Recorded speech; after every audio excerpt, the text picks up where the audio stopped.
안녕하세요. 어려지는 뉴스TV 닥터 조은배입니다.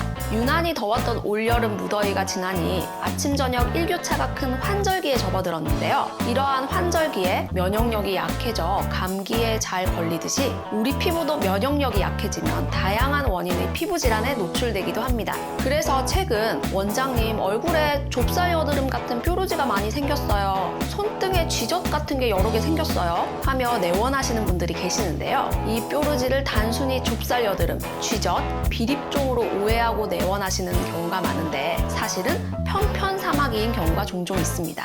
오늘은 면역력과 관계가 깊은 피부 질환인 편편사마귀에 대해 알아보겠습니다.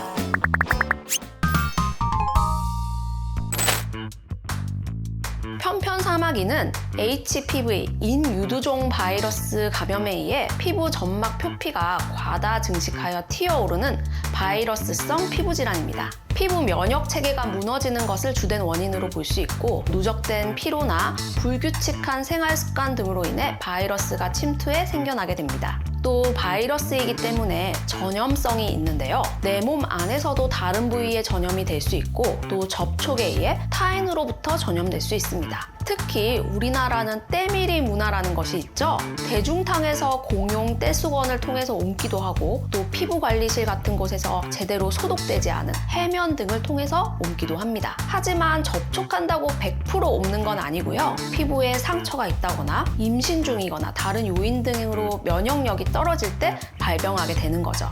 편편사마귀는 사마귀와 모양이 비슷하지만 표면이 평평하다고 해서 붙여진 이름인데요. 표면이 일정하게 편편하면서 직경이 2에서 3mm 정도로 정상 피부보다 살짝 튀어나온 형태를 띱니다. 색상은 짙은 갈색을 띠는 경우도 있으나 거의 투명한 경우도 많기 때문에 모르고 방치되거나 또 좁쌀 여드름이나 쥐젖, 비립종 등 다른 피부 질환과 비슷한 모양을 띠고 있어 다른 질환으로 오인하는 경우가 많습니다.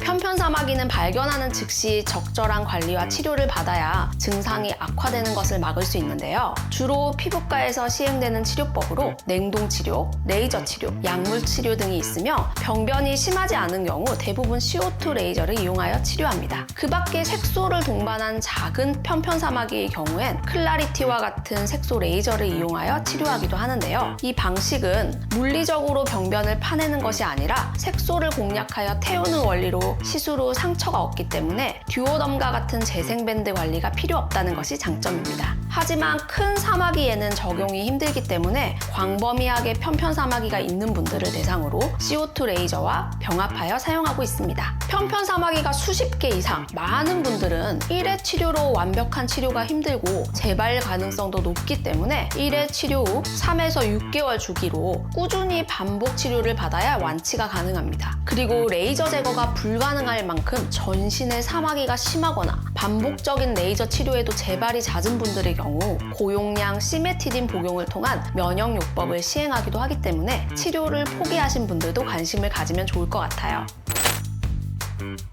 탄산가스가 매질인 CO2 레이저는 쉽게 말하면 삽으로 흙을 퍼내는 것과 같이 문제가 되는 병변은 깎아낸다고 보시면 되는데요. 1600나노미터의 파장대의 레이저를 피부 조직에 조사하면 피부 조직에 열 에너지를 전달하여 조직의 수분이 순식간에 기화됨으로써 피부가 깎아져 나가는 원리를 이용한 레이저입니다. CO2 레이저의 장점은 치료 시 출혈이 없고 주변 피부 조직의 손상이 적기 때문에 안전하게 제거가 가능해서 편편사마귀 외에도 점, 항관종, 비립종, 쥐젖 등 치료에 광범위하게 이용되고 있습니다. 편편사마귀는 얕게 제거할 시 재발의 위험이 있고 반대로 또 너무 깊게 레이저를 조사할 경우 흉터가 생길 수 있기 때문에 숙련된 스킬이 있는 의료진을 통해 치료를 받는 것을 추천드립니다.